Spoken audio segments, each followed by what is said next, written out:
Right, just come out of a class, and there's a couple of things that keep coming up at the moment. Abby, thank you for the question on the community forum about the relationship between motivation and diligence. And this one is kind of still hovering for me, so I wanted to take a couple of minutes a minute to explain. Motivation and diligence. Should we practice diligently?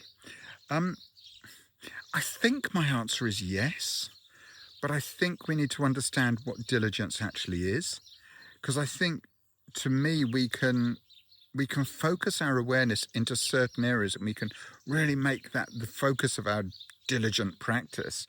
And yet, if we don't direct our awareness skillfully, what happens is that we end up putting our chi into something that can actually ultimately be restrictive, or it can feed our Qigong ego. It can feed our want to be better at Qigong, or to finish off that 100-day gong that we started. And I think that if we come back to the 100-day gong, the 100 days of practice, the purpose of it isn't in order to make yourself feel as if you're better at Qigong. The purpose of it is in order to give you a consistency of practice. You can notice the benefit that Qigong has in every day over 100 days. So in the changes that occur over that period. So the diligence, it can get taken over by the Qigong ego. But actually, it's far more interesting if the diligence is held lightly, with inquiry, with curiosity, with a softness, so that we can really explore what's going on. And motivation, I think motivation, again, it's a slightly strange one. I think you have to relate it to willpower.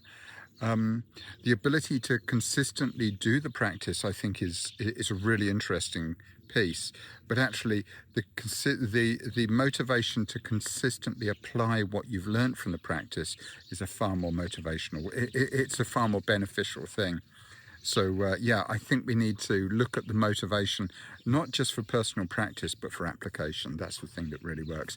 Don't know if that answers the question, but that's just kind of a brain fart. I hope it doesn't smell too bad. I'm off. Bye.